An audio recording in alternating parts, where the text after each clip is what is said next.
नमस्कार, कसे बरे ना? बरेच असतील, मला माहिती आहे तुम्ही चांगलेच असता, पण लाईक शेअर नाही करता. करत जा लाईक शेअर, असं काय करता? हे बघा, आपल्याला बनवायची आहे एक कैरीची चटणी. आता बाजारामध्ये खूपच कैऱ्या आल्या आहेत, खूप चांगल्या चांगल्या, पण ह्या कलमी आंब्याच्याच आल्या आहे. गावरान कैरी अजून आली नाही. गावरान कैरी आता लागल्या आहे, पुढे येतील. तर ह्या कलमी आंब्याच्या कैऱ्या आहे.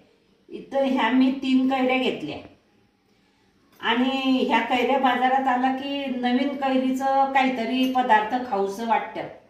जुनं लोणचं किती घरामध्ये असलं तरी आपण हे नवीनच खावासं वाटतं.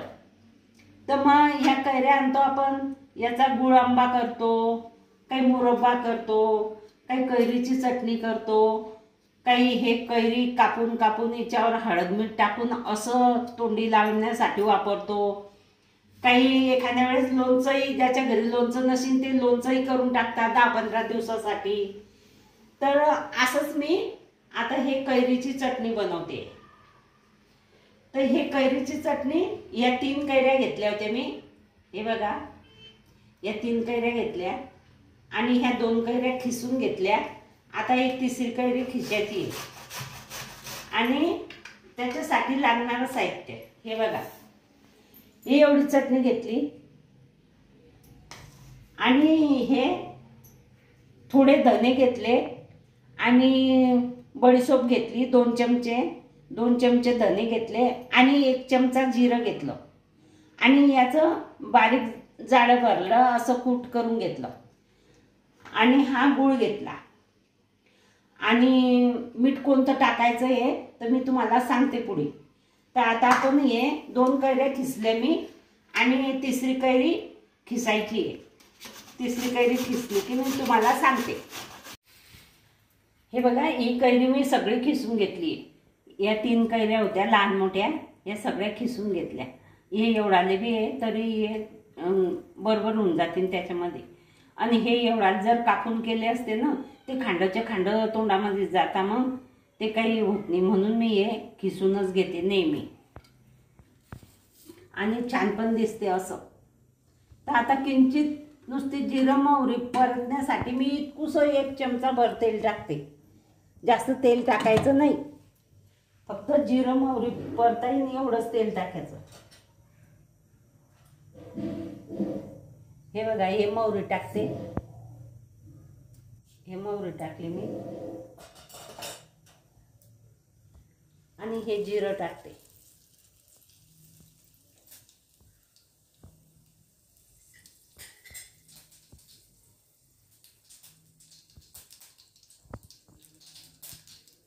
आता ही जी मोहरी छान तडतडली आहे आणि जिरं पण छान झालेलं आहे.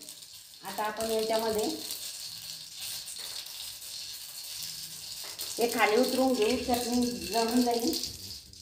आता याच्यात हे चटणी टाकू. हे बघा, आता हे धनेपूड आणि बडीशोपचं पूड पण टाकून घेऊ आणि आता याला हलवू असं.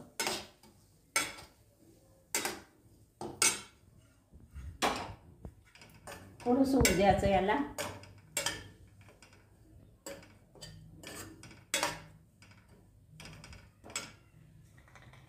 आता याच्यामध्ये हा गूळ पण टाकून घेऊ. हे बघा,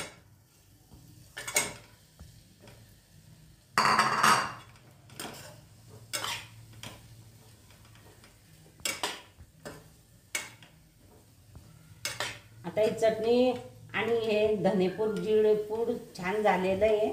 याला जळू पण द्यायचं नाही. आता याच्यामध्ये ना हे कैरीचं किस टाकून घ्यायचं.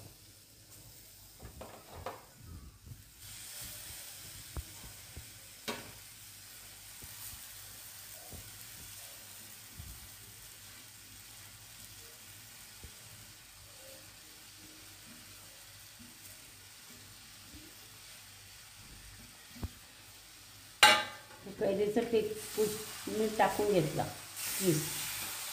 आता याला हलवायचं असं.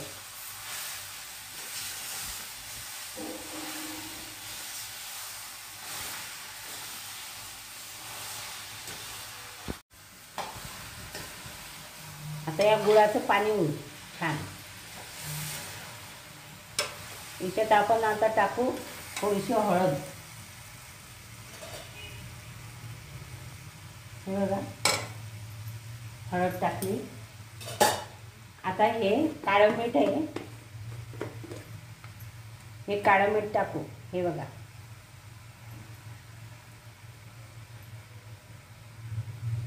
हे काळं मीठ टाकलं.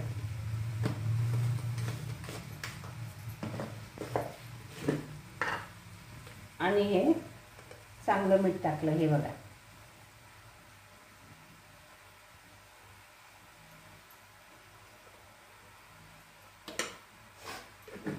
आता हे सगळं टाकून झालेलं आहे आपलं. आता आपण याला हलवू. गॅस मी बारीक केलेला आहे.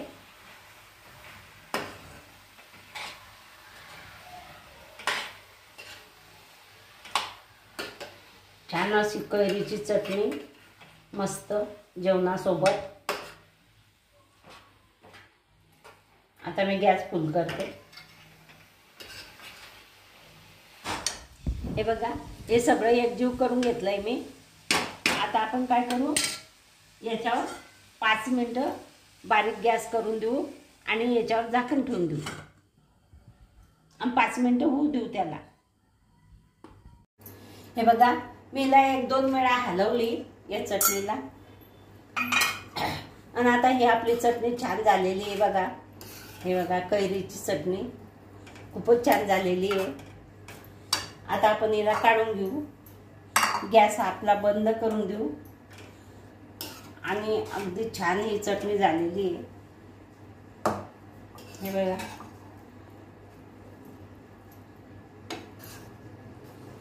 हे 8 दिवस 10 दिवस 15 दिवस अशी छान काचाच्या बरणीमध्ये भरून ठेवायची आणि मस्त राहते. जेवणाबरोबर जे आले बसलं की थोडीशी घ्यायची आणि तोंडी लावायची. अशी ही छान चटणी मी तुम्हाला बनवून दाखवलेली आहे. अशी चटणी तुम्ही पण बनवा, तुम्ही पण खा. आणि ही चटणी छान आणि पौष्टिक पण असते.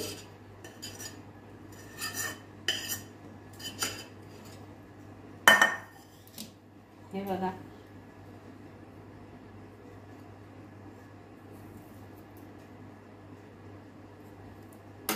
अशा प्रकारे मी कैरीची आंबट गोड चटणी तुम्हाला बनवून दाखवलेली आहे. कैरीची आंबट गोड चटणी तुम्हाला करून दाखवलेली आहे. ही चटणी 15 दिवस तरी काचाच्या बरणीमध्ये भरून ठेवा आणि हिला फ्रीजमध्ये ठेवा. ही 15 दिवस तरी चालेल. ही खूप छान चटणी आणि चवदार अशी मस्त झालेली आहे. मस्त लागते आणि छान. तुम्ही पण बनवा, तुम्ही पण खा. आणि ही चटणी आवडली असेल लाईक करा, शेअर करा, सबस्क्राईब करा, घंटीचं बटन दाबायला विसरू नका बरं का. बघा.